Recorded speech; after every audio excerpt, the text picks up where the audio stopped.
আল্লাহর কাছে দোয়া করুন, আল্লাহ আল্লাহ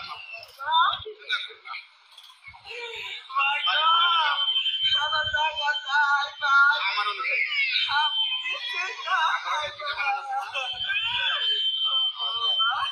চিন্তা করুন না, একদম চিন্তা করুন না। আচ্ছা, প্রথমেই বলি এই ভিডিওটা সম্ভবত আসামের।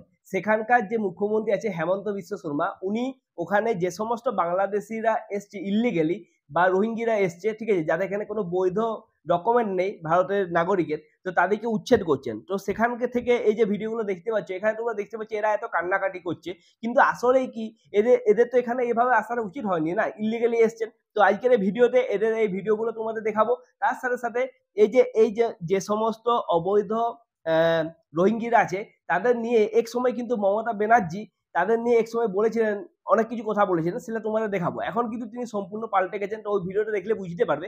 তার সাথে সাথে এই যে শুভেন্দু অধিকারী, ইনি কি বলছেন এই রোহিঙ্গাদের নিয়ে, সেটাও তোমাদের দেখাবো। তো চলো ভিডিওটা শুরু করা যাক।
আচ্ছা, তোমরা তাহলে দেখলে ভিডিওটা। তো দেখো আজকে এরা কান্নাকাটি করছে, হই হট্টগোল করছে, বলছে যে এদের নাকি বাড়ি-টাড়ি ভেঙে দেওয়া হচ্ছে। তো তোমরাই বলো যে যেসব মানুষেরা ইল্লিগালি কোনো একটি জায়গাতে এসে অকুপাই করে থাকবে, সেই জায়গাগুলো কি ভাঙা হবে না? বলো। দেখো এই যে বাংলাদেশে এই যে রোহিঙ্গা গুলো আছে, তো এরা কি করছে জানো? এরা ১ম এ ইল্লিগালি ভাবে আমাদের যেটা তোমরা জানো পশ্চিমবঙ্গ বা কিছু বর্ডার আছে আমাদের ভারতের সাথে বাংলাদেশের, যেখানে কিন্তু মানে এখনো ঠিকমতো কাঁটাতারে বাড়ি দেওয়া হয়নি। তো সেই সব জায়গা থেকে এরা লুকিয়ে চলে আসে রাতের অন্ধকারে বা অন্য কোনোভাবে চলে আসে। এসে এরা কি করে কোনো না কোনো একটি জায়গাতে যেয়ে ছোট একটি বাসস্থান মানে খুঁজবে, সেখানে থাকার চেষ্টা করবে। সেখানে থেকে সেখানকার লোকের সাথে ভালোভাবে ব্যবহার-ট্যাবহার করে সেখান থেকে জায়গাটি কিনে নেবে বা সেই জায়গায় বসবাস করা শুরু করে দেবে। বা কোনো পরিত্যক্ত যেসব জায়গা থাকে সেসব জায়গাতেও এরা বসবাস শুরু করে দেয়। এইভাবে থেকে পর এরা কি করে আস্তে এদের মানে যে জনসংখ্যা আছে সেটা বাড়ানোর চেষ্টা করে। যেমন ধরো ১ম এ ২ জন বা ৪ জন এলো। এরপর থেকে এদের আরো কাকা, জেঠা, ভাই, বোন কত কি চলে আসবে। ঠিক আছে? আস্তে এদের সংখ্যা বেড়ে যাবে। তো ধরো কোনো একটা হিন্দু সংখ্যা অ্যা প যেখানে হিন্দুদের পরিমাণ বেশি সেরকম একটা কোনো এলাকা আছে। সেই জায়গায় এরা এসে থাকা শুরু করলো। কিছুদিনের মধ্যে তোমরা দেখবে সেই হিন্দু যে মেজরিটি এলাকা আছে সেটা হয়ে যাবে মুসলমান মেজরিটি এলাকা। কারণ তারা সেখানে থেকে বাচ্চা-কাচ্চা তো হবেই, তার সাথে আরো কত মানে এরা তাদের পরিজনদের তাদের পরিবার থেকে প্রচুর মানুষ নিয়ে এসে জড়ো করে দেবে। তো এইভাবে এরা কি করে একটা ডেমোগ্রাফিকে পাল্টিয়ে দেয়। একটা প্রবলেম এইটা। ২ নাম্বার সবচেয়ে যেটা বড় প্রবলেম, এরা তো ভারতে আসছে কিন্তু এদের কাছে কোনো প্রপার ডকুমেন্ট নেই বা যেসব ডকুমেন্ট আছে সব ফেক ডকুমেন্ট। সে আধার কার্ড হোক, ভোটার কার্ড হোক বা রেশন কার্ড হোক। সমস্ত সরকারি পরিষেবা এরা গ্রহণ করছে। তোমরাই দেখে থাকবে রেশন কার্ড থাকলে তো চাল-টাল বাকি সবকিছু পাওয়া যায়। এরা সবকিছু পরিষেবা নিচ্ছে। কিন্তু এরা ভারতের কোনো বৈধ নাগরিকও নয়। তাহলে এদেরকে যদি এদের থেকে হাঁটানো হয় বা বার করে দেওয়া হয় সেটা তো ভুল কিছু নয়। কারণ তোমরাই জানো আমেরিকাতে ভারতীয়রা যেসব যারা তোমার ইল্লিগালি গেছে তাদের সাথে কি রকম আচরণ করা হচ্ছে সেটা তোমরা অবশ্যই দেখেছো। হাতে পায়ে শিকল বেঁধে প্লেনে চাপিয়ে ডিপোর্ট করে দেওয়া হচ্ছে। তো ভারত কি করছে? খোলা জায়গাতে এদের শুধু পুশব্যাক করছে। সেটা কোনো খুব বেশি খারাপ কিছু করছে বলে আমার মনে হচ্ছে না। ঠিক আছে? এরপর দেখো এরা ১ নম্বর ইল্লিগালি এসছে। এদের কাছে না আধার কার্ডের অরিজিনাল আধার কার্ড আছে, না অরিজিনাল কি বলবো ভোটার কার্ড আছে, রেশন কার্ড আছে, কিছু নেই। সমস্ত ডকুমেন্ট ফেক। এখানেই কিছু মানুষ থাকে যেমন এই পশ্চিমবঙ্গ বলো বা আরো কিছু জায়গা আছে সেখান থেকে এরা এদের ফেক ডকুমেন্ট বানাতে সাহায্য করে দিচ্ছে। সেই ডকুমেন্ট থেকে নিয়ে এই যে ডকুমেন্টগুলো এরা নেয় এরা কিন্তু অনেক কিছু পয়সা খরচা করে নেয়। ঠিক আছে? তো এখানে আমাদেরও দেশের মধ্যে কিছু মানুষ আছে যারা এদিকে সাহায্য করে। সেটাও যেদিকে খারাপ সেদিকে এরা যে ইল্লিগালি আসছে আমাদের যেসব সংশোধনগুলো আছে আমাদের এটা অবশ্যই ভাবতে হবে যে ১৪০ কোটি বা তার চেয়েও বেশি জনসংখ্যার দেশ এটা। এখানে যদি এত পরিমাণে রোহিঙ্গিরা বলো বা অন্য যারা ইল্লিগালি তারা যদি এসে এখানে বসবাস শুরু করে দেয়, আমাদের জনসংখ্যার পরিমাণটা আরো বেড়ে যাচ্ছে। এর ফলে কি হবে? আমাদের এই কর্মসংস্থানের ক্ষতি হবে। কারণ কেন বলছি কর্মসংস্থানের ক্ষতি হচ্ছে? তোমরা গুগলে সার্চ করে দেখতে পারো যে অনেক যারা রোহিঙ্গিরা আছে না, যারা বাংলাদেশ থেকে এসছে তারা কিন্তু এখন কর্মসংস্থানেও যোগ দিচ্ছে, কাজে যোগ দিয়ে দিচ্ছে। তাছাড়া যে সমস্ত ছোটখাটো কাজ রয়েছে সেসব কাজে এরা যোগ দিয়ে দেয়। এর ফলে কি হয় যে কাজের অভাব একটা হয়ে যায়। ঠিক আছে? তার সাথে এরা কি করে অনেক হিন্দু মেয়েদেরকে বিয়ে করে নেয়। আর হিন্দু মেয়েরা কি বলবো এরা তো মানে এত এদের মনটা এত ভালো হয় এরা এত দেখে না যে কোন জাতের বা কোন ধর্মের, এরা ভালো লাগলে বিয়ে-টিয়ে করে নেয়। কিন্তু অন্য যেসব ধর্ম আছে তাদের তোমরা কখনোই দেখতে পাবে না সহজে বা এত সহজ, খুবই রেয়ার কেস ১-২ হতে পারে। তাছাড়া এমন দেখতে পাবে না যে হিন্দু মুসলমান মেয়ে হয়ে কোনো হিন্দু ছেলেকে বিয়ে করছে। কিন্তু হিন্দুদের ক্ষেত্রে তোমরা প্রায় এগুলো অনেক ক্ষেত্রেই দেখতে পাবে। তো এরা এইভাবে ডেমোগ্রাফি চেঞ্জ করে। আর আরেকটা কথা আমার মাথায় এলো, যেমন ধরো এই যে আমরা হিন্দুরা কি করি? আমাদের এখন পপুলেশন কন্ট্রোলের একটা চেষ্টা চলছে। তোমরা দেখবে আমাদের বাড়িতে বেশিরভাগ ক্ষেত্রেই ১ টি বা ২ টোর বেশি বাচ্চা কেউ নেয় না। ঠিক আছে? কিন্তু এদের বেলা তুমি দেখবে ৫ টা ৬ টা অনেক সময় আরো তার চেয়েও বেশি হয়ে যায়। তো এভাবে এরা এদের জনসংখ্যাটা বাড়াচ্ছে। দেখো সবচেয়ে বড় প্রশ্ন হচ্ছে এরা হচ্ছে ইল্লিগালি। কারণ যদি এরা আমাদের ভারতের নাগরিক হতো আমার কোনো এখানে কোয়েশ্চেন থাকতো না। কিন্তু এরা ইল্লিগালি এসে ভারতেই খাচ্ছে, ভারতেই সমস্ত কিছু জিনিস ব্যবহার করছে এবং ভারতকেই চোট পৌঁছাচ্ছে।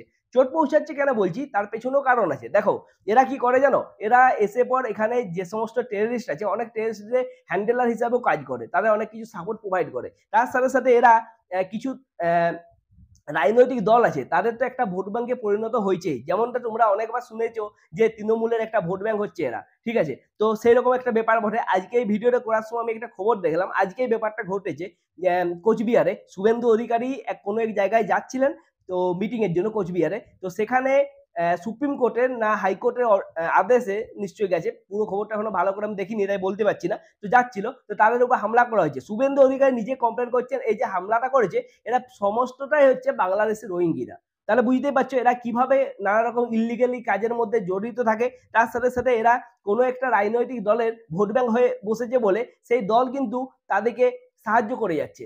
আর মমতা ব্যানার্জি নিজে কি বলছে, এখানে এনার এখানে এসআরআই যেটা হবে বলছে সেটা বলছে হতে দেবে না, ঠিক আছে, তার সাথে সাথে এনআরসি হতে দেবে না, আবার অনেক কিছু বলছে যে হতে দেবে না। তো তোমাদের আমি মমতারও একটা বক্তব্য শোনাবো, সেটা একটা পুরনো ভিডিও ক্লিপ বটে, কিন্তু সেখানে তিনি কিন্তু এই যে এনআরসি বলো বা এই আমাদের যে আইডেন্টিটি কার্ড আছে এই সবের পক্ষে সওয়াল করছে, আর এখন কিন্তু তিনি পাওয়ার আসার পর পুরো বিপক্ষে কোশ্চেন করছে। তো তোমাদের ওইটা শোনাবো, কিন্তু দেখো এই যে রোহিঙ্গিরা আছে এদের নিয়ে শুভেন্দু অধিকারী কি বলছে বক্তব্যটা শুনলে বুঝতে পারবে ইনি কিন্তু একটা ভুল কথা এখানে বলছেন না। দেখো শুনো। এর মতো এসআইআর চাই। এসআইআর মানে কি? নিশ্চিন্ত থাকুন, ধর্মীয় উৎপীড়নের কারণে যারা বাংলাদেশ থেকে হিন্দুরা এসেছেন তারা মোদিজির চোখে শরণার্থী, অনুপ্রবেশকারী নয়। এখানে ভারতীয় মুসলিমরা আছেন, আপনাদের কোনো চিন্তা নেই। মাহফুজা খাতুন আলিদা আছে, এরাও রাষ্ট্রবাদী মুসলিম, আমরা আপনাদের সাথে আছি।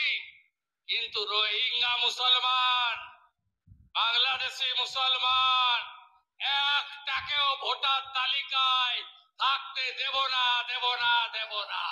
তাহলে তোমরা শুনলে শুভেন্দু অধিকারী কি বললো, তোমরাই বলো শুভেন্দু অধিকারী যে কথাগুলো বলছে এই কথাগুলো কি কোনো ভুল বলছে? দেখো বাংলাদেশি রোহিঙ্গিরা এসে আমাদের দেশের হয়ে কি জন্য ভোট দিতে যাবে বা দিতে পারবেই বা কেন, কারণ তারা আমাদের দেশের নাগরিকই নয়, সবচেয়ে বড় কথা হচ্ছে এটাই, ঠিক আছে।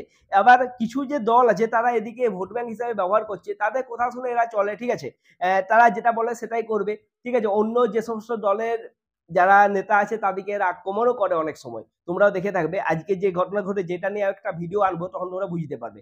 আবার দেখো এখন দেখা যাচ্ছে এই মমতা ব্যানার্জি এখন বাংলা ভাষাকে উপর আক্রমণ হচ্ছে বলে বলছে, ঠিক আছে, এটাও কিন্তু আমার মনে হয় একটা ভোটেরই একটা কি বলবো ভোটেরই একটা খেলা। কারণ দেখো এই যে এই খেলাটা তিনি যেটা খেলছেন আমার তো মনে হয় এটা কিন্তু খুবই একটা ভালো কাজ তিনি করছেন না, কারণ তামিলনাড়ুতে এরকম ভাষা নিয়ে আন্দোলনের জন্য ভাষা নিয়ে সেখানে কিরকম আন্দোলনটা চরম পর্যায়ে পৌঁছে গেছে সেটা তোমরা অবশ্যই জানো। তো সেই রকম যদি পশ্চিমবঙ্গের অবস্থা হয় সেটা কি ঠিক হবে? ঠিক তো হবে না, না। সেই জন্যই বলছি। আর তার সাথে সাথে দেখো এই যে রোহিঙ্গিরা, দেখো এরা কিন্তু এক সময় আমাদের এইসব জায়গাতে এসে বসবাস শুরু করছে, এভাবে তারা কিন্তু যাচ্ছে না, ইলিগেলি থাকছে। এক সময় কিন্তু এমন সময় চলে আসবে যখন আমাদের এই পশ্চিমবঙ্গ বলো বা আমাদের ভারতবর্ষে বলো, এখানে আমাদের হিন্দু মেজরিটি থেকে মুসলমান মেজরিটি হতে কিন্তু বেশি সময় লাগবে না। তো সেই জন্যই বলছি যে এরা ইলিগেলি এসছে, এদেরকে ডিপোর্ট করা অত্যন্ত জরুরি।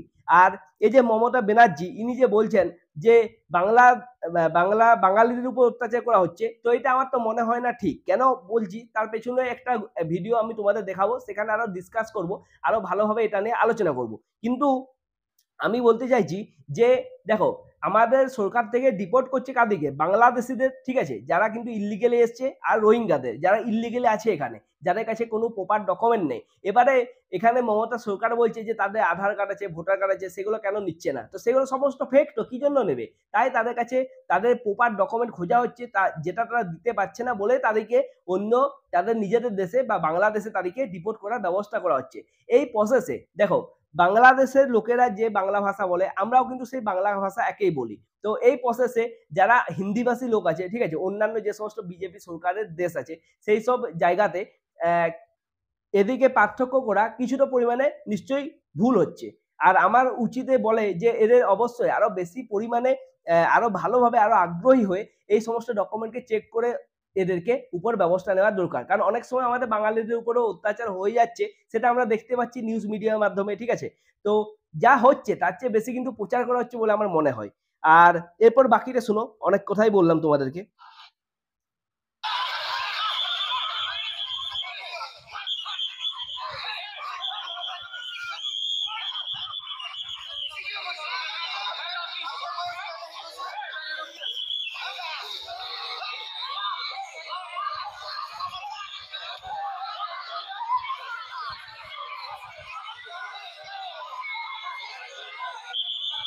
सर ये लोग हिंदी में समझते हैं, इसीलिए मैं हिंदी में ही बोलना चाहती हूँ, ठीक है? আচ্ছা, এই যে ভিডিওটা যেটা তোমাদের বলছিলাম, এটা মমতা ব্যানার্জির একটা অনেক পুরনো ভিডিও। অনেক লোকে বলবে যে এটা অনেক পুরনো ভিডিও। হ্যাঁ, এটা পুরনো ভিডিও। কিন্তু তিনি তো এই কথাগুলো বলেছিলেন। এমনটা তো নয় যে তিনি বলেননি। তাহলে শুনো ১ম এ কথাগুলো তিনি কি বলেছিলেন ১ম এ। नहीं, मैं हिंदी में बोलना चाहती हूँ, इसी के लिए तब आपको ध्यान में कुछ आएगा। सर, मैं जो बोलना चाहती हूँ सर, प्लीज आइडेंटिटी कार्ड के बारे में जो सवाल उठाया है इधर में, मैं उसको बारे में कुछ नहीं बोलना चाहती, लेकिन एक बात जरूर कहना चाहती हूँ कि आइडेंटिटी कार्ड होना जरूरी है सिटीजनशिप के लिए, और इसको हम लोग पूरा तरह से समर्थन करती हूँ और करते जाऊंगा। और सिटीजनशिप गाइड बनाने होगा एक कंट्री में, और नहीं होगा तो ये सब बूथ रिगिंग करके कैप्चर करके और मनी पावर मसल पावर आज जो माफिया पावर है, इसमें इलेक्शन नहीं होने वाला है आने वाला दिन में, इसलिए मैं इसको सपोर्ट करना चाहता हूँ। नतून তাহলে শুনলে তো ১ম এ কি বলেছিল?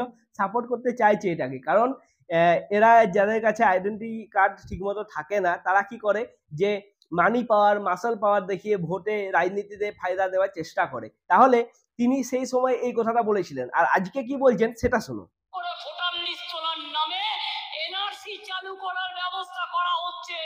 এখানে এনআরসি আমি বেঁচে থাকতে করতে দেব না, এখানে ডিটেনশন ক্যাম্প আমি করতে দেব না। তাহলে শুনলে তো পুরো ভিডিওটা আমি তোমাদের দেখালাম। তাহলে এটা কি মমতা ব্যানার্জির দ্বিচারিতা নয়? তোমাদের কি মনে হয় অবশ্যই আমাকে কমেন্ট করে জানাও। দেখো আমি তোমাদের পুরো ভিডিওটা দেখালাম। আজ এরা অবশ্যই কান্নাকাটি করছে। ঠিক আছে? অনেক লোকের এটা দেখতে খারাপ লাগবে যে এই মানুষগুলো এখানে আছে এতদিন ধরে, কেন এদের সাথে এমন ব্যবস্থা করা হচ্ছে? কিন্তু তোমরা এটা অবশ্যই ভুলো না যে বাংলাদেশে যখন ১৯৭১ সাল থেকে আজ পর্যন্ত তোমরা যে দেখো হিন্দুদের সংখ্যা কমে কমে কোন পার্সেন্টেজে এসে দাঁড়িয়েছে। আর আজও বাংলাদেশে হিন্দুদের উপর প্রচুর পরিমাণে অত্যাচার হয়। সেটা তোমরা অনেক ভিডিওতে দেখেছো অবশ্যই। পাকিস্তানে কি ব্যবস্থা? সেখানেও দেখো মুসলমান মেজরিটি এলাকা, তো পাকিস্তানে কি হয়েছে? হিন্দুদের সংখ্যা কমে কমে বহুত কমে গেছে। তাহলে বুঝতেই পারছো শুধুমাত্র আমাদের হিন্দুস্তান বলো বা ইন্ডিয়া বলো, এখানে হিন্দুদের সংখ্যা সবচেয়ে বেশি। আর এখানেও যদি এভাবে ইলিগালি ভাবে এরা এসে বসবাস শুরু করে দেয়, এভাবে এরা জনসংখ্যা বাড়ানো শুরু করে দেয়, তাহলে একটা সময় কিন্তু আসতে দেরি হবে না যখন তোমরা দেখবে যে আমাদের ইন্ডিয়াতেও হিন্দুদের চেয়ে মুসলমানদের সংখ্যা অনেক বেশি বেড়ে গেছে। তখন কিন্তু আমরা সেফ ফিল করবো না যেমনটা এখন সেফ ফিল করতে পারছি। তোমাদের কি মনে হয় আমি কথাগুলো ভুল বলছি? তোমরা অবশ্যই আমাকে কমেন্টে জানাও। দেখো পুরো ভিডিওটা দেখে তোমাদের কি মনে লাগলো, ঠিক আছে? তোমাদের যা রিয়াকশন আছে আমাকে কমেন্ট করে জানাও, আমি অবশ্যই পড়ে দেখবো। আর এই ভিডিওটি ভালো লাগলে লাইক করো, শেয়ার করো, আর চ্যানেলটিকে সাবস্ক্রাইব করো। আর একটা কমেন্ট অবশ্যই করবে, আমি জানতে চাই পশ্চিমবঙ্গে কি হেমন্ত বিশ্ব শর্মা যেমনটা আসামে করছেন, এই পশ্চিমবঙ্গে কি এটা স্টার্ট হওয়া উচিত? তোমাদের কি মনে হয় অবশ্যই জানাও। তো দেখা হচ্ছে নতুন ভিডিও, ততক্ষণের জন্য নমস্কার।